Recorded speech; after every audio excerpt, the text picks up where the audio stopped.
দেখুন কি অপরিসীম তেজ, অপরিসীম শক্তি, একবারে অপরিসীম শক্তি। বলছেন লক্ষ্মী ছাড়ার বিনয়, আমরা সব করতে পারি। এই আমরা সব করতে পারি এইটি আমরা ভাবতে পারি না। কি দুর্বল আমাদের মন, এত দুর্বল। কয়েকদিন আগে দেখবেন খবরের কাগজে বেরোলো, আইআইটির একটি ছাত্র, রাজস্থানের বাসিন্দা, রাজস্থানের ছেলে, আইআইটি বম্বেতে পাঠরত। সেই কয়েকদিন আগে ছাদ থেকে ঝাঁপ দিয়ে আত্মহত্যা করেছে। এটি খবরের কাগজে এলো।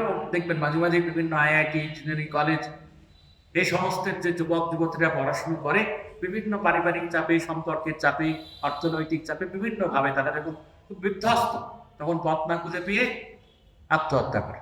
আপনারা ভেবে দেখুন তো, এই আত্মহত্যা করার মূল জায়গা হচ্ছে এই হৃদয়ের দুর্বলতা। হৃদয় দুর্বল। স্বামীজির খুব প্রিয় শ্লোক গীতার 3য় অধ্যায় আছে, সাংখ্যযোগের 3য় নম্বর শ্লোক। বলছেন ক্লৈব্যং পার্শ্ব গমক পার্থ, যে এই ক্লীবতা, পার্থকে বলছেন, হে পার্থ, হে অর্জুন, এই ক্লীবতা ত্যাগ করো। হৃদয়ের ক্ষুদ্রম দৈর্বল্যম, এই ক্ষুদ্র যে দুর্বলতা, এইটিকে ত্যাগ করো। স্বামীজি বললেন এই সমস্ত কিছু, এই আধার নেমে আসছে জীবন জুড়ে, এই আধার নেমে আসার পেছনে আছে দুর্বলতা, এই মানসিক দুর্বলতা, চিত্তচাঞ্চল্য। এই মানসিক দুর্বলতায় যখন মানুষ একেবারে অন্ধকার দেখে, তখন এই জীবনের চরম পরিণতি বেছে নেয়। স্বামীজি ভেবে দেখুন, সেখানে বারবার বলছেন আমরা সব করতে পারি, সব করব। যার ভাগ্যে আছে সে আমাদের মতো আমাদের সঙ্গে হুহুঙ্কারে চলে আসবে। আর লক্ষ্মী ছাড়াগুলো বেড়ালের মতো কোণে বসে মেউ মেউ করবে। তবে যারা দুর্বল, তারা বেড়ালের মতো মেউ মেউ করবে। একবারে স্বামী স্পষ্ট বলছেন, তারা বেড়ালের মতো, যে আমি সব পারবো। তাহলে প্রথম আমরা যে বয়সেরই হই না কেন, শারীরিক যত দুর্বলতা থাকুক, আমাদের যাতে মানসিক দুর্বলতা না আসে, এই শক্তিটা দরকার। আমাদের ভেতরের অনন্ত শক্তি আছে, সেই শক্তিটা দরকার। এই ভেতরের অনন্ত শক্তিটা কিভাবে জাগবে জানি না, কিন্তু প্রথমে আমাদের ভাবতে হবে যে আমরা অনন্ত শক্তির আধার, এবং সেই শক্তিকে আমরা উত্তরণ করতে পারি, ম্যানিফেস্ট করতে পারি। ম্যানিফেস্ট হলেই সেই শক্তির উত্তরণ সম্ভব। আমরা যে বয়সেরই হই না কেন, যে ধরনের সমস্যার মধ্যে ভুগি না কেন, কিন্তু মনের শক্তি হারালে চলবে না। স্বামীজি একবারে স্পষ্ট দিক নির্দেশ করলেন। দেখুন, মনের শক্তি যদি হারিয়ে যায়, তাহলে কিন্তু সকল শক্তি চলে গেল, এভরিথিং উইল বি লস্ট। প্রতিটি শক্তি হারিয়ে যাবে। এই মনের শক্তিতে মানুষ বাঁচে। আমি মাঝে মাঝে ছাত্রদের এদিক ওদিক টুকটাক কয়েকটি কথা বলতে যেতে হয়। আমি তখন বলি যে কি অপরিসীম আমাদের এই উত্তর 24 পরগনার একজন সাঁতারু ছিল। সেই সাঁতারুটির নাম, উত্তর 24 পরগনার জেলায় জন্ম। 10 বছর বয়সে সেই সাঁতারুর দুটি পা চলে যায়, রেল অ্যাক্সিডেন্টে দুটি পা চলে যায়। বাবা মুসলিম বাড়ির ছেলে, বাবা এই নামাজ টামাজ পড়ার এই সাধারণ মসজিদে, খুবই অল্প আয়ের সংসার, আয় প্রায় নেই বললেই চলে। 10 বছর বয়সে এই ধরনের দুর্ঘটনা, কি অপরিসীম অদম্য কি ইচ্ছা। সেই মাসাদুর রহমান, আপনারা যদি একবার নেট ঘাটেন, ইন্টারনেট ঘাটেন, যদি দেখেন, তাহলে দেখবেন কি অনন্ত শক্তি। সেই মাসাদুর রহমান প্রতিবন্ধী, এই সমগ্র এশিয়ার প্রথম প্রতিবন্ধী, যিনি সাঁতার দিয়ে ইংলিশ চ্যানেল পার হয়েছে। কি অপরিসীম মনের জোর, কি অদম্য ইচ্ছা। দুটি হাত আছে, দুটি পা নেই। সাঁতার কাটতে গেলে দুটি পা দুটি হাত একই সঙ্গে সচল রাখতে হয়। কিন্তু এই মাসাদুর রহমানের দুটি পা ছিল না, সে দুটি পা নেই, তার কৃত্রিম পা বসানো হয়েছে। সেই পা নিয়ে সে প্রথম প্রতিবন্ধী যে জিব্রাল্টার প্রণালী ইংলিশ চ্যানেল একেবারে রেকর্ড সময় পার হয়েছে। তো এর পেছনে কি আছে? কোনো বিজ্ঞান, কোনো অলৌকিক শক্তি কিচ্ছু কাজ করে না। এর পেছনে একটি তীব্রতম জিনিস কাজ করে, সেটি হচ্ছে মনের শক্তি। কি অপরিসীম মনের শক্তি, কি অদম্য ইচ্ছা। এই স্বামীজি বলছেন যে আমরা সব করতে পারি। এই শুনলেই তো আমাদের মনের জোর কয়েক গুণ বেড়ে যেতে পারে, যে আমরা সব করতে পারি। এক মহাপুরুষ লিখছেন, আর কেন, হুজুক খুব হলো, ঘরে ফিরে এসো। বেকুব, স্বামীজি বলছেন, এক মহাপুরুষ লিখছেন যে অনেক হলো, এবার ঘরে ফিরে এসো।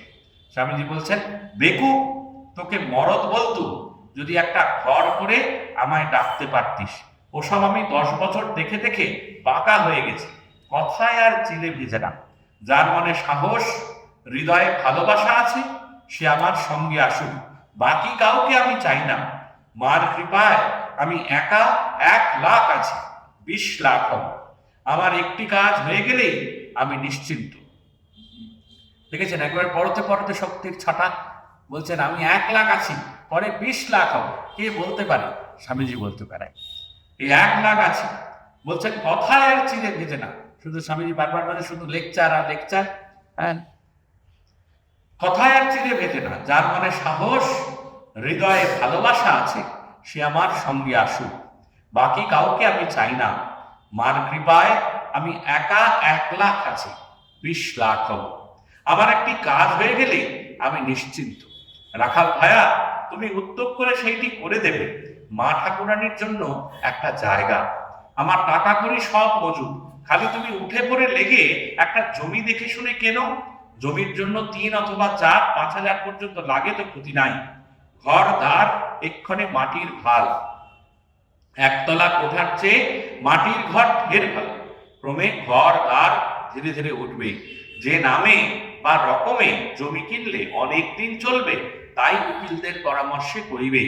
আমার দেশে যাওয়া অনিশ্চিত, সেখানেও ঘোরা, এখানেও ঘোরা। তবে এখানে পণ্ডিতের সঙ্গ, সেখানে মূর্খের সঙ্গ, এই স্বর্গনরকের প্রভেদ। এদেশের লোকে এক কাট্টা হয়ে কাজ করে, আর আমাদের সকল কাজ বৈরিকী অর্থাৎ কুড়েমি, হিংসা প্রভৃতির মধ্যে পড়ে চুরমার।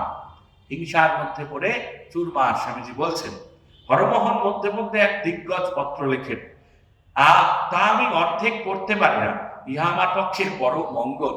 বলছে তা আমি অর্ধেক পড়তে পারি না, এই আমার পক্ষে পরম মঙ্গল। মানে এটাই ভালো, বাবা পড়লে কি হতো। কারণ অধিকাংশ খবরই এই রৌলের, যথা অমুক ময়রার দোকানে বসে অমুক ছেলেরা আপনার বিরুদ্ধে এইসব কথা বলিতেছিল, আর তাহাতে আমি অসহ্য বোধে তাহার সহিত কলহ করিলাম ইতি।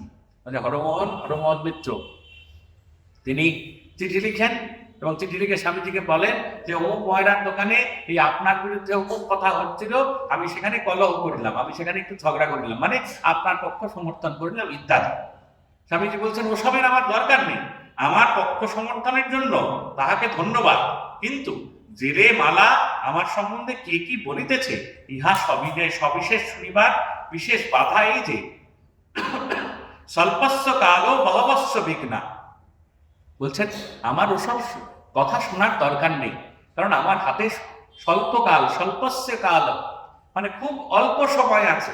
আর বলছে বহবস্য বিঘ্না, কিন্তু বিঘ্ন প্রচুর, তাই ওসব শোনার সময় আমার নেই। কি পজিটিভ একটি ইঙ্গিত। স্বামীজিকে সেই ঠাকুর বলেছিলেন, তাহলে তুই কি ভাববি, লোকে যখন বলবে তখন ভাববো যে হাতি চলে বাজার, কুত্তা বুকে হাজার। স্বামীজি ঠাকুর তখন বলেছেন না, অতটাও নয়, অতটা ভাবিস না, কিন্তু হাতি চলে, এই হচ্ছে বীর্যবাত্মা, এই হচ্ছে শক্তি।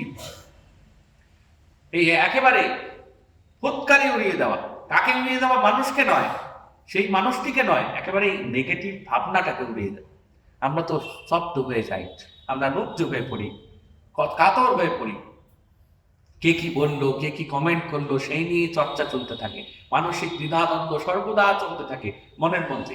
এই মানসিক দ্বন্দ্ব যদি স্বামীজি না কাটিয়ে উঠতে পারতেন, তাহলে এত বড় মহৎ কার্যকে করে উঠতে পারতেন?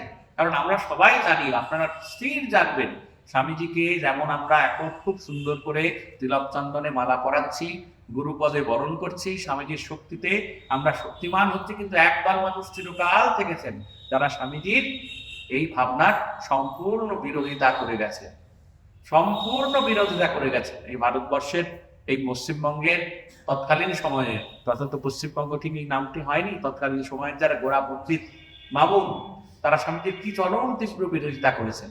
দক্ষিণেশ্বরে পরে ঢুকতে দিতে অস্বীকার করেছিল স্বামী বিবেকানন্দকে। তাহলে এই বঙ্গভূমি যেমন স্বামীজিকে সোনার কোট দিয়েছে, তেমন তীব্র যন্ত্রণাও দিয়েছে বটে। তো স্বামীজি যদি এই তীব্র যন্ত্রণার শিকার হয়ে যেতেন, তাহলে কি মহৎ কার্য লিপ্ত হতে পারতেন? পারতেন না। দেখবেন আমাদেরও জীবনে, কেন স্বামীজি বলছেন এই চিঠিগুলো কেন আমাদের পড়ার দরকার, আমাদের জীবনেও কিন্তু এরকম প্রতিদিনের ঘটনা ঘটতে আছে। আপনাদের কোনো উদ্যোগ, শুভ উদ্যোগ, ভালো উদ্যোগ, তার প্রচুর বাধা, কালো কম, বিঘ্ন প্রচুর। কিন্তু যদি আপনি স্থির জানেন যে আমি সত্য পথে ইতিবাচক ভাবে এই কাজটি করতে যাচ্ছি, তাহলে নিশ্চয়ই সে বাধাকে আমরা অতিক্রম করতে পারবো। কিসের জোরে? এই মনের জোরে। এই মনের জোরে অতিক্রম করা দরকার। স্বামীজি পরের বেলায় বলছেন একটা অর্গানাইজ সোসাইটি অর্থাৎ সংঘবদ্ধ সমিতি চাই। শশী ঘরকন্যা দেখুন, শশী মানে রামকৃষ্ণানন্দজি পুজো পাঠ করতেন, অত্যন্ত একনিষ্ঠ সেবক। ঘরকন্যা দেখুন, সান্যাল টাকা কড়ি বাজারপত্রের ভার দিক, শরৎ সেক্রেটারি হোক অর্থাৎ চিঠিপত্র সব লেখা ইত্যাদি। একটা ঠিকানা করো, মিছে হাঙ্গাম কি করছো বুঝতে পারলে কিনা? খবরের কাগজে ঢের হয়ে গেছে, এক্ষণে আর দরকার নাই। এক্ষণে তোমরা কিছু বড় দেখি। যদি একটা মঠ বানাতে পারো তবে বলি বাহাদুর, নইলে ঘোড়ার দিন। একটা মঠ বানাতে পারো তবে বলি বাহাদুর, তবে নইলে ঘোড়ার দিন। মাদ্রাজের লোকদের সঙ্গে যুক্তি করে কাজ করবে, তাদের কাজ করবার অনেক শক্তি আছে। এবারকার মহোৎসব এমন হুজুগ করে করবে যে এমন আর কখনো হয় নাই। বলছে এমন হুজুগ করে করতে হবে যাতে লোক দেখেছে, যাতে এমন আর কখনো হয় নাই।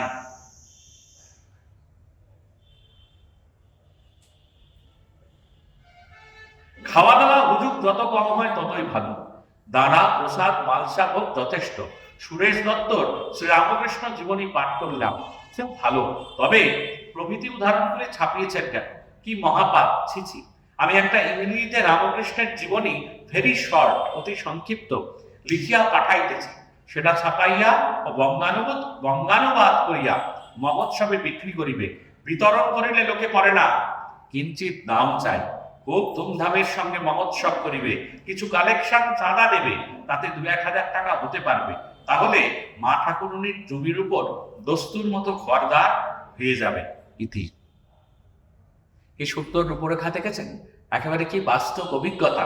স্বামীজি বলছেন, আমি একটা ইংরেজিতে শ্রীরামকৃষ্ণ জীবনী ছাপাইয়া পাঠাইতেছি, তোমরা উহার বঙ্গানুবাদ করিয়া মহোৎসবে বিক্রি করবে। মহোৎসব মানে ঠাকুরের যে জন্ম মহোৎসব তা অনুষ্ঠিত হবে, সেখানে বিক্রি করবে।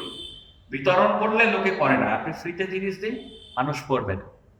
ফ্রিতে যখনই জিনিস দেওয়া হচ্ছে, কয়েকদিন আগেই একজন মাস্টারমশাই বলছিলেন যে আমাদের একটি অনাথ শিশুদের সংস্থা আছে, সেই অনাথ শিশুদের সংস্থায় যখন আমরা একেবারে ফ্রি এডুকেশন দিচ্ছিলাম, তখন মানুষজনের কাছে খুব সহজলভ্য হয়ে গেছিল, আসছে না। কিন্তু এবার এবছর থেকে আমরা এই 100 টাকা করে চার্জ করছি। এই 100 টাকা করে চার্জ করতেই বেশ কয়েক গুণ ছাত্রের সমাহার হয়েছে। আর মানুষ জানছে ও টাকা নেয়, তারও না ঠিকঠাক, ও ফ্রিতে দেয়, দেখবেন মাঝে ফ্রি এর জিনিস ও ওরকমই খাও। তো ফলে ফ্রিতে যদি আমরা বিতরণ করি তাহলে ফ্রিতে আমরা জ্ঞানটাও নিই না। স্বামীজি বলছেন যে বিতরণ করিলে লোকে পড়ে না, কিঞ্চিত দাম চাই। খুব ধুমধামের সঙ্গে মহোৎসব করিবে, কিছু চাঁদা নেবে, কালেকশন নেবে, তাতে 2-1 হাজার টাকা হতে পারে। তাহলেই মা ঠাকুরানীর জমির উপর দস্তুর মতো ঘরদার হয়ে যাবে। কি সুন্দর, অদ্ভুত, বাস্তব যুক্তিসম্মত একটি পরিকল্পনা। বলছেন চৌরস বুদ্ধি চাই, তবে কাজ হয়। যে গ্রামে বা শহরে যাও, যেখানে 10 জন লোক পরমহংসদেবকে শ্রদ্ধা ভক্তি করে, সেখানেই একটা সভা স্থাপন করবে। এত গ্রামে গ্রামে কি ভ্যারেন্ডা ভাজবে নাকি? হরিসভা প্রভৃতিগুলোকে ধীরে ধীরে স্বাহা করতে হবে। স্বাহা মানে আমরা দেখেন ওই যখন হোমের মন্ত্র করা হয় তখন বিল্লপত্র, যে মন্ত্রে স্বাহা যখনই বলা হয় তখনই বিল্লপত্র অগ্নিতে দেওয়া হয়। বলছেন যে ওই ধীরে ধীরে হরিসভা সব স্বাহা করতে হবে, মানে একেবারে পুড়িয়ে ফেলতে হবে, মানে নেই করে দিতে হবে। কারণ বলছেন মুক্তি ভক্তির ভাব দূর করে দিই, এই একমাত্র রাস্তা আছে দুনিয়ার। পরোপকারায় হি সতাম জীবিতম পরার্থম প্রাজ্ঞ উৎসৃজেত, অর্থাৎ পরোপকারের জন্যই সাধুদের জীবন। প্রাজ্ঞ ব্যক্তি পরের জন্যই তা উৎসর্গ করবেন। তোমরা ভালো করলেই আমার ভালো হয়, দোসরার উপায় নেই, একেবারেই নেই। হে ভগবান, হে ভগবান। আরে ভগবান হেন করবেন, তেন করবেন, আর তুমি বসে বসে কি করবে? তুই ভগবান, আমি ভগবান, মানুষ ভগবান, দুনিয়াতে সব করছে। আবার ভগবান কি গাছের উপর বসে আছে? এই তো বুদ্ধির দৌড়। তারপর যদি কল্যাণ করতে চাস, ওসব হিংসে ঝগড়া ছেড়ে দিয়ে কাজে লেগে যায়। যারা তা করতে পারবে না তাদের বিদেয় করে, একেবারে চাছা ছোলা স্পষ্ট কথা। বলছেন তোমরা তোমার ভালো করলে আমার ভালো হয়। আমরা ভুলে যাই, আমরা অপরের ভালো করতে চাই না। অপরের ভালো কেন করব? খরচা হয়ে যাবে। অপরের ভালো কেন করবো? সময় নষ্ট হয়ে যাবে। অপরের নোটসটা কেন দেখাবো? আমার ছেলে কম নোটস পাবে। এই অপরের ভালো আমরা কিছুতেই করতে চাই না। বলছে তোমরা তোমার ভালো করলেই আমার ভালো হয়, দোসরা আর উপায় নেই। আমার ভালো যদি করতে হয় তাহলে অপরের ভালো করতে হবে, দোসরা আর উপায় নেই। স্বামীজি বলছেন আর অন্য কোনো উপায় নেই। হে ভগবান, হে ভগবান। আরে ভগবান করে দেবে। আমরা মাঝে মাঝে কপালে আঙুল থেকেই বলি এই ভগবান করেছেন। হ্যাঁ হ্যাঁ, ভগবান করে দেবেন। আচ্ছা, হেন ভগবান তেন কর, হেন তো করবেন তেন করবেন, ভগবানই করবেন। যে ভগবানই যেন প্রকটিত হয়ে শরীর রূপ ধারণ করে তিনি এসে কার্যাদি সম্পাদন করবেন। আর তুমি বসে বসে কি করবে? স্বামীজি বলছেন আর তুমি বসে বসে কি করবে? তুই ভগবান, আমি ভগবান, মানুষ ভগবান, দুনিয়াতে সব করছে। বলছে তুই ভগবান, আমি ভগবান, মানুষ ভগবান, দুনিয়াতে সব করছে। মানুষের ভেতরে তো মানুষের হৃদয়ে তো ভগবানের বাস, তাহলে সেই ভগবানই দুনিয়াতে সব করছে। আর ভগবান কি গাছের উপর বসে আছেন? এই তো বুদ্ধির দৌড়। যদি কল্যাণ চাস তবে হিংসে ঝগড়া ছেড়ে দিয়ে কাজে লেগে যা। যারা তা করতে পারবে না তাদের বিদায় করে দে। শশী সান্ডেলের লিখিত এক পুস্তক পাঠিয়েছেন।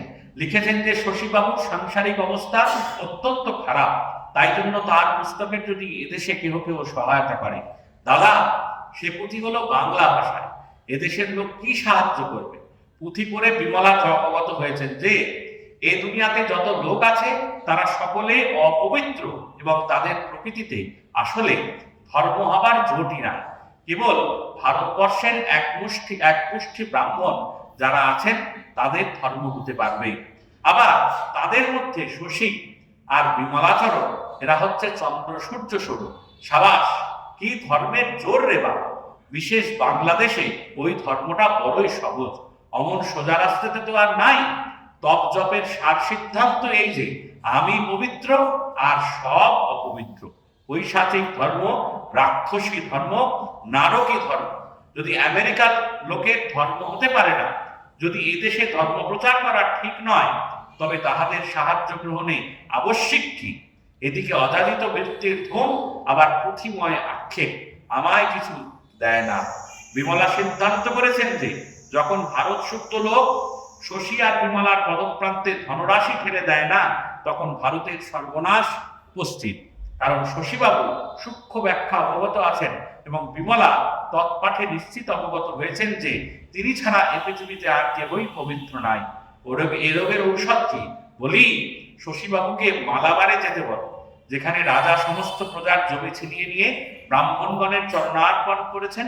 গ্রামে গ্রামে বড় বড় মঠ, চর্বচুষ্য খানা, আবার নগর। ভোগের সময় ব্রাহ্মণেতর জাতের স্পর্শে দোষ নাই। ভোগ সাঙ্গ হলেই স্নান, কেননা ব্রাহ্মণেতর জাতি অপবিত্র, অন্য সময় তাদের স্পর্শ করাও নাই।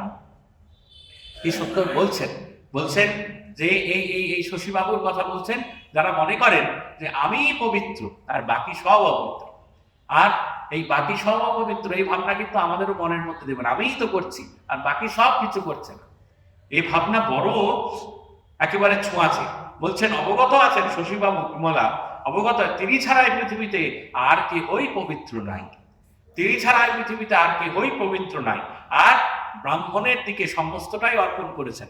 স্বামীজি কিন্তু ব্রাহ্মণের নিন্দে করছেন কিন্তু তা নয়, এটি কিন্তু আমাদের সহজভাবে বুঝতে হবে। বলছেন যে ব্রাহ্মণের দিকে সব অর্পণ করেছেন, কিন্তু ব্রাহ্মণের দিকে অর্পণ করার পর যে বড় বড় মঠ, চর্বচস্য, খানা পিনা, সমস্ত ভোগের বন্দোবস্ত করা হয়েছে, সেই সমস্ত ভোগের বন্দোবস্ত কিন্তু করেছেন ব্রাহ্মণেতর জাতি, অর্থাৎ যারা চণ্ডাল, যারা শূদ্র, যারা ক্ষত্রিয়, তারা সেই ব্যবস্থা করেছেন। যখন ভোগের পসরা সাজানো আছে তখন তাতে দোষ নাই, সেই ভোগের জিনিস আমাদের গ্রহণ করতে দোষ নাই। কিন্তু যখন ভোগ সাঙ্গ হলো, খাওয়া দাওয়া সাঙ্গ হলো, ভোগ সাঙ্গ হলেই স্নান করতে হবে। না ছুঁয়ো না, কেননা ব্রাহ্মণেতর জাতি বড় অপবিত্র, অন্য সময় তাদের স্পর্শ করাও নাই। একেবারে পরিষ্কার কথা বলছেন, এই চালাকি চলবে না, এই চালাকি চলবে না। আমি পবিত্র, অন্যরা ঘৃণ্য, আমি শুদ্ধ, অন্যরা অশুদ্ধ, এই ভাবনা চলবে না। এই ভাবনার কোনো স্থান নাই। এক শ্রেণীর সাধু সন্ন্যাসী আর ব্রাহ্মণ বদমাস দেশটা উৎসর্গে দিয়েছে। দেখি চুরি বদমাসী, এরা আবার ধর্মের প্রচারক, পয়সা নেবে, সর্বনাশ করবে, আবার বলে ছুঁয়ো না ছুঁয়ো না। আর কাজ তো ভারী, আলুতে বেগুনেতে যদি ঠেকাঠেকি হয় তাহলে কতক্ষণে ব্রহ্মাণ্ড রসাতলে যাবে, এই তার বাণী। 14 বার হাতে মাটি না করলে 14 পুরুষ নরকে যায় কিনা? নরকে যায় কি 24 পুরুষ যায়? এই সকল দুরূহ প্রশ্নের বৈজ্ঞানিক ব্যাখ্যা করেছেন আজ 2000 বৎসর ধরে। এদিকে 1/4 of the people are starving, 60% লোক না খেতে পেয়ে পড়েছে। একেবারে পরিষ্কার কথা, স্পষ্ট কথা, বললে বেশ আনন্দ হয়। বলছেন আলুতে বেগুনেতে যদি ঠেকাঠেকি হয় তাহলে কতক্ষণে ব্রহ্মাণ্ড রসাতল, মানে আলুতে বেগুনে ব্রাহ্মণের সূত্রে যদি ঠেকাঠেকি হয়, স্পর্শ করে ফেলে। সেই রবীন্দ্রনাথের আছে চণ্ডালিকায় যে সেখানে কিছুতেই স্পর্শ করে জল দিতে চাইছেন না, কারণ অন্য ধর্মের লোক, নিম্ন বর্গের লোক, তার জল কি করে সন্ন্যাসী গ্রহণ করবে, তিনি সংকোচ বোধ করছেন। ঠিক এই জিনিসই তো হয়ে এসছে। এখনো যদি আমরা উত্তরপ্রদেশে চলে যাই, রাজস্থানে চলে যাই, এখনো এই ছোঁয়াছুঁয়ি কিন্তু চলছে। আমাদের দেশেও তো ছোঁয়াছুঁয়ি রাজনৈতিক ক্যাপসুলে ঢুকে যাচ্ছে বিভিন্ন জায়গায়, সেখানে ব্রাহ্মণ সূত্র না হলেও হিন্দু মুসলমান হয়ে যাচ্ছে। আর কাজ তো ভারী, আলুতে বেগুনেতে যদি ঠেকাঠেকি হয় তাহলে কতক্ষণে ব্রহ্মাণ্ড রসাতলে যাবে। 14 বার হাতে মাটি না করলে 14 পুরুষ নরকে যায় কি 24 পুরুষ যায়? আর বলছে এই সকল দুরূহ প্রশ্নের বৈজ্ঞানিক ব্যাখ্যা করছেন আজ 2000 বৎসর ধরে। আর 60% লোক, এদিকে 1/4 of the people are starving, 60% লোক খেতে পায় না। তো এগুলো করে যে ধর্ম, যে ব্রাহ্মণ্য ধর্ম এখনো 60% লোককে, 25% লোককে খেতে দেয় না, সে ধর্মের দরকার নেই। 8 বৎসরের মেয়ের সঙ্গে 30 বৎসরের পুরুষের বিয়ে দিয়ে মেয়ের বাপ মা আহ্লাদে আটখান। 8 বছরের মেয়েকে 30 বছরের পুরুষের সঙ্গে বিয়ে দিয়ে মা বাপ ভাববে যে কি কাজ করলাম, কি যেন বড় কাজ করেছে, আহ্লাদে আটখানা। আবার ও কাজে মানা করলে বলেন আমাদের ধর্ম যায়। 8 বছরের মেয়ের গর্ভধারণের যারা বৈজ্ঞানিক ব্যাখ্যা করেন তাদের কোন দেশে ধর্ম? আবার অনেকে এই প্রথার জন্য মুসলমানদের ঘাড়ে দোষ দেয়। মুসলমানদের দোষ বটে, সব গৃহসূত্রগুলো, গৃহ্যসূত্রগুলো পড়ে দেখ দেখি। হস্তাৎ যোনিক না গুহতি, যতদিন ততদিন কন্যা, এর পূর্বেই তার বিয়ে দিতে হবে। সমস্ত গৃহ্যসূত্রেরই এই আদেশ। বৈদিক অশ্বমেধ যজ্ঞের ব্যাপার স্মরণ করো, তদনন্তরম মহিষীম আশ্বসন্নিধ পাদয়েত ইত্যাদি। আর হোতা পোতা ব্রহ্মা উদ্গাতা প্রভৃতিরা বেডল মাতাল হয়ে কেলেঙ্কারি করত। বাবা জানকী পরে গিয়েছিলেন, রাম একা অশ্বমত করলেন, শুনে হাত ছেড়ে বাঁচলেন বাবা। এ কথা সমস্ত ব্রাহ্মণেই আছে, সমস্ত টিকাকার স্বীকার করেছেন। না করবার জটি কি? এ সকল কথা বলবার মানেই প্রাচীনকালে ঢের ভালো ছিল, খারাপ জিনিসও ছিল। প্রাচীনকালে ঢের ভালো জিনিস ছিল, বলছে খারাপ জিনিসও ছিল। ভালোগুলি রাখতে হবে। আর আসছে যে ভারত, ফিউচার ইন্ডিয়া অ্যানশিয়েন্ট ইন্ডিয়ার অপেক্ষা অনেক ভালো হবে, অনেক বড় হবে। ফিউচার ইন্ডিয়া, ভবিষ্যৎ ভারত, এই অ্যানশিয়েন্ট ইন্ডিয়া, প্রাচীন ভারতের থেকে অনেক বড় হবে। যেদিন রামকৃষ্ণ জন্মেছেন সেই দিন থেকে মডার্ন ইন্ডিয়া, বর্তমান ভারত, সত্য যুগের আবির্ভাব।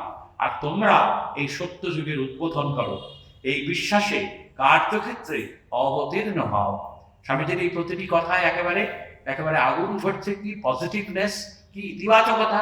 স্বামীজি বললেন যে শুধু অ্যানসিয়েন্ট ইন্ডিয়া তো ছিলই, গৌরবের ছিল, নিশ্চয়ই ভালো কিছু ছিল, খারাপও কিছু ছিল। তো এই খারাপটাকে ত্যাগ করতে হবে। আর ফিউচার ইন্ডিয়া, এই ভবিষ্যৎ ভারত, এই প্রাচীন ভারতকে ছাপিয়ে যাবে, প্রাচীন ভারতের থেকেও বড় হবে, বড় হবে। যেদিন রামকৃষ্ণ জন্মেছেন সেদিন থেকেই মডার্ন ইন্ডিয়া, বর্তমান ভারত, সত্য যুগের আবির্ভাব। আর তোমরা এই সত্য যুগের উদ্বোধন করো, এই বিশ্বাসে কার্যক্ষেত্রে অবতীর্ণ হও। তাইতেই যখন তোমরা বলো রামকৃষ্ণ অবতার, আবার তারপরই বলো আমরা কিছুই জানি না, তখনই আমি বলি লায়ার, মিথ্যাবাদী, চোর, ঝুট বিলকুল। যদি রামকৃষ্ণ পরমহংস সত্য হন, তোমরাও সত্য। মানে স্বামীজি বলছেন যে ওই হাত পা গুটিয়ে বসে থাকা চলবে না। হাত পা গুটিয়ে বসে থাকলে কি করে হবে? যদি এই বললে অবতার, তাহলে রামকৃষ্ণ অবতার যদি হয় তাহলে তার পায়ে সমর্পণ করতে হবে। তাহলে তিনি যদি সত্য হন তাহলে আমরাও সত্য। স্বামীজি একবারে জাগিয়ে দিচ্ছেন, ভেতরের অন্তর শক্তিকে জাগিয়ে দিচ্ছেন, ঘুমিয়ে থাকা ভগবানকে জাগিয়ে দিচ্ছেন, জাগিয়ে তুলে বলছেন এই দয়া দিন। বলছেন যদি দেখাতে হবে তোমাদের সকলের ভেতর মহাশক্তি আছে, নাস্তিকের ভেতর ঘোড়ার ডিম আছে। নাস্তিকের ভেতর ঘোড়ার ডিম আছে, যারা আস্তিক তারা বীর, তাদের মহাশক্তি বিকাশ হবে, দুনিয়া ভেসে যাবে, দয়া দীন উপকার, মানুষ ভগবান। নারায়ণ বলছেন মানুষ ভগবান, নারায়ণ আত্মায় স্ত্রী পুং নপুং ব্রহ্মভদ্রাদি ভেদ নাই। বলছে আত্মাতে স্ত্রী পুরুষ নপুংসক এসব এবং ব্রাহ্মণ ক্ষত্রিয়াদি এসব ভেদ নাই, আত্মাতে সব এক। ব্রহ্মাদি স্তম্ভ পর্যন্ত নারায়ণ, কীট লেস ম্যানিফেস্টেড। এই যে স্বামীজির একবার আসল কথা, কীট যেগুলি জীবাণু কীট আমরা কীট পতঙ্গ পাই। বলছে কেন কীট পতঙ্গ? কারণ লেস ম্যানিফেস্টেড, মানে অভিব্যক্তির প্রকাশ হয়নি। ব্রহ্ম মোর ম্যানিফেস্টেড, ব্রহ্ম যদি বলা হয় তাহলে সেটি more manifested. Every action that helps a being manifest its divine nature more and more is good. Every action that retards it is evil. বলছে প্রতিটি শক্তি বলছে যে কোনো জীবের ব্রহ্মভাব পুরস্কৃত করবার সহায়তা করে তাই ভালো, যে কোনো কাজে তার বাধা হয় তাই মন্দ। বলছেন the only way of getting our divine nature manifested is by helping others do the same. বলছে যদি ভেতরের শক্তিকে জাগাতে হয়, ভেতরের শক্তিকে ম্যানিফেস্ট করতে হয়, তাহলে একটি পথ খোলা আছে, সেটি কি? Helping others. হেল্পিং আদার্স, অপরকে সেবা করো, অপরকে সহায়তা করো। If there is inequality in nature, still there must be equal chance for all, or if greater for some and for some less, the weaker should be given more chance than the stronger. বলছেন প্রকৃতিতে বৈষম্য থাকলেও, প্রকৃতিতে বৈষম্য আছেই, কেউ শক্তিমান কেউ কম শক্তিমান, এই বৈষম্য থাকলেও সকলের সমান সুবিধা থাকা উচিত। প্রত্যেকের সমান, এই যে সমাজবাদী ভাবনা, এই সমাজতন্ত্রী ভাবনা হচ্ছে প্রত্যেকের সকলের এই সমান সুবিধা থাকা উচিত। কিন্তু যদি কাউকেও অধিক কাউকেও কম সুবিধা দিতেই হয়, তবে বলবান অপেক্ষা দুর্বলকে অধিক সুবিধা দিতে হবে। যদি কাউকে অধিক কাউকে কম সুবিধা দিতে হয়, তাহলে বলবান অপেক্ষা দুর্বলকে অধিক সুবিধা দিতে হবে। একেবারে ভবিষ্যতে যেন স্বামীজি সমাজতন্ত্রী স্বামীজি, সমাজ সচেতন স্বামীজি, অর্থনৈতিক চিন্তক স্বামীজি, ধর্মচিন্তক স্বামীজি, সবের কিন্তু এক সমাধান। দেখুন অর্থনৈতিক চিন্তা করছে যে এই লিফলেট বিলি করা যাবে না, অকারণে বিলি করা যাবে না, তাতে 2 পয়সা নাও, 2 পয়সা নিলেই কয়েক হাজার টাকা হবে, তাতে মায়ের বাড়ি ঘরদোর সব হবে। অর্থনৈতিক চিন্তা করছেন, সমাজতান্ত্রিক চিন্তা করছেন, বলছেন এমন একটি সমাজ হওয়া দরকার যেখানে সমস্ত মানুষের সমান সুবিধা থাকবে। আর যদি কাউকেও অধিক বা কাউকেও কম সুবিধা দিতে হয়, তাহলে বলবান অপেক্ষা দুর্বলকেই অধিক সুবিধা দিতে হবে। একেবারে পরিষ্কার বলছেন, অর্থাৎ চণ্ডালের বিদ্যা শিক্ষার যত অত্যাবশ্যক, ব্রাহ্মণের তত নয়। অর্থাৎ চণ্ডালের বিদ্যা শিক্ষা যত বেশি আবশ্যক, ব্রাহ্মণের কিন্তু ততটা নয়। যদি ব্রাহ্মণের ছেলের 1 জন শিক্ষক আবশ্যক হয়, চণ্ডালের ছেলের 10 জনের আবশ্যক। এটি আমাদের খুব প্রণিধানযোগ্য, খুব মনে রাখা প্রয়োজন। আমরা যারা বিবেকানন্দ অনুরাগী বা সামান্য হলেও বিবেকানন্দ করার চেষ্টা করছি, স্বামীজি কোথাও কিন্তু এই বর্ণাশ্রম প্রথা তুলে দিতে চাননি। অর্থাৎ ব্রাহ্মণ থাকবে না, ক্ষত্রিয় থাকবে না, এই কথা কিন্তু কোথাও স্বামীজি বলেননি। স্বামীজি সেখানে বলছেন, এই যে বললেন এবারে স্পষ্ট বললেন ব্রাহ্মণের ছেলের যেখানে 1 জন শিক্ষক দরকার, সেখানে চণ্ডালের ছেলের 10 জন শিক্ষক দরকার। সেই চণ্ডালের ছেলেকে 10 জন শিক্ষক দিতে হবে। অর্থাৎ চণ্ডালকে কি করতে হবে? ব্রাহ্মণত্বে উন্নীত করতে হবে। স্বামীজি যে এই আপগ্রেডেশনটা সবসময় ঊর্ধ্বমুখী, কখনোই ক্যাপিটালিস্টকে কেটে একেবারে দিকহীন সাবলটার্ন করা যাবে না, দিকহীন করা যাবে না, যে না মানুষকে সমান সুবিধা দিতে হবে। অর্থাৎ ক্যাপিটালিস্ট যাদের হাতে মূলধন আছে, যারা মহাজন, তাদের অর্থ ধনাদি কমিয়ে তাহলে এই সাধারণের মধ্যে মিলিয়ে দাও, এ কথা কিন্তু স্বামীজি বলেননি। অর্থাৎ গ্রাফটা কখনোই নিম্নমুখী হবে না, গ্রাফটা ঊর্ধ্বমুখী হবে। অর্থাৎ ঊর্ধ্বমুখী কিরকম? ব্রাহ্মণের যদি একটা শিক্ষক দরকার হয়, তাহলে চণ্ডালের 10টা শিক্ষক দাও, কিন্তু শিক্ষক দিয়ে তাকে ব্রাহ্মণত্বে উন্নীত করো। অর্থাৎ উন্নতিটা হবে ঊর্ধ্বমুখী। আমি কিন্তু এটা স্পষ্ট বলেছেন, এটি আমাদের জানা প্রয়োজন। স্বামীজি বলেননি কোথাও সব এক হয়ে যায়, ওই মূর্খ ভারতবাসী, দরিদ্র ভারতবাসী, চণ্ডাল ভারতবাসী, ব্রাহ্মণ ভারতবাসী আমার ভাই, আমার রক্ত আমার ভাই। স্বামীজি বললেন, এর মানে বললেন না কোথাও যে ব্রাহ্মণ চণ্ডাল সব এক হয়ে যায়। স্বামীজি বললেন চণ্ডালকে ব্রাহ্মণত্ব মানে কি? ভালোত্বে, মানে উচ্চে উপনীত হতে হবে। এটাই কিন্তু এখানের মূল বক্তব্য। স্বামীজি বললেন, তন্ডালের ছেলে টসজনের আবশ্যক, কারণ যাহাকে প্রকৃতি স্বাভাবিক প্রখর করেন নাই, তাহাকে অধিক সাহায্য করিতে হইবে। প্রকৃতিগতভাবে দেখবেন এখন আমাদের দেশে রিজার্ভেশন বর্তমান, যদিও প্রজন্মের পর প্রজন্ম রিজার্ভেশন বর্তমান, সে নিয়ে বিতর্ক আছে, কিন্তু প্রকৃতি যেহেতু তাদের বুদ্ধিমান করেনি, তার জন্য প্রকৃতি যেহেতু স্বাভাবিক প্রখর করে নাই, তাহাকে অধিক সাহায্য করিতে হইবে। তেলা মাথায় তেল দেওয়া পাগলের কর্ম। তেলা মাথায় তেল দেওয়া হয়, এটি যদি সমস্ত জায়গায় গ্রহণ করা যায়, তাহলে প্রজন্মের পর প্রজন্ম আর এই রিজার্ভেশনের সুবিধা পাবে না। কারণ তেলা মাথায় তেল দেওয়া পাগলের কর্ম। তেলা মাথায় মানে যে অলরেডি সুবিধে ভোগ করে গেছে, যে অধ্যাপক বাবা স্ত্রী, আর পুত্র নিশ্চয়ই আবার তার স্ত্রী রিজার্ভেশন থাকার কথা না, কারণ সে তো অলরেডি সেই সমাজের সমস্ত সুবিধে বা সাহায্য ভোগ করে ফেলেছে। তাই বলছেন, তেলা মাথায় তেল দেওয়া পাগলের কর্ম।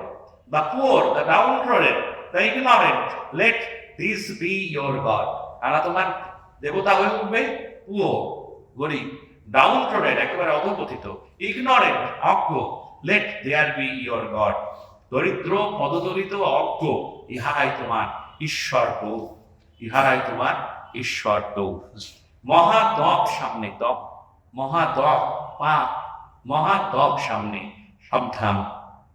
ওই দকে সকলে পড়ে মারা যায়। ওই দক হচ্ছে যে হিন্দুর ধর্মে, বেদে নাই, পুরাণে নাই, ভক্তিতে নাই, মুক্তিতে নাই। ধর্ম ঢুকেছেন ভাতের হাড়িতে। ওই যে ছুঁয়ো না, ছুঁয়ো না, ধর্ম বলছে বেদে নেই, পুরাণে নেই, ভক্তিতে নেই। কোথায় ধর্ম? ধর্মটা ভাতের হাড়িতে। এ ছোবে না, ওটা দেখবে না, শুধু রিচুয়ালে। আমায় ছুঁয়ো না, আমায় ছুঁয়ো না, ব্যাস। এই ঘোর বামাচার ছুট মার্গে পড়ে প্রাণ খুইও না। আত্মবৎ সর্বভূতেষু, কি কেবল পুঁথিতে থাকবে নাকি?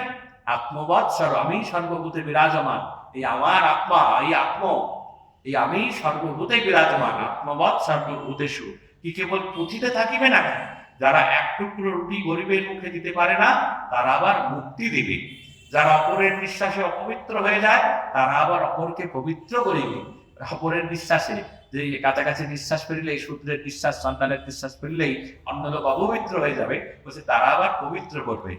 ছুতমার্গ is a form of mental disease. বলছে ছুতমার্গ, এই যে ছুঁয়ে না, ছুঁয়ে না, এটা একেবারে মেন্টাল ডিজিজ, বলছে মানসিক ব্যাধি। সাবধান। অল, এই সবই যে আসল কথা আমরা বারবার বলি, অল এক্সপ্যানশন ইজ লাইফ, সম্প্রসারণ হচ্ছে জীবন। অল কন্ট্রাকশন ইজ ডেথ, সংকোচন হচ্ছে মৃত্যু। অল লাভ ইজ এক্সপ্যানশন, প্রত্যেকটি ভালোবাসা হচ্ছে expansion. All selfishness is contraction, এই স্বার্থপরতা হচ্ছে এই সংকোচন, যাকে বলছেন মৃত্যু। Love is therefore, love is therefore the only law of life, জীবনের একমাত্র আইন, জীবনের একমাত্র রুলস যদি হয়, তাহলে সেটি বলছেন ভালোবাসা।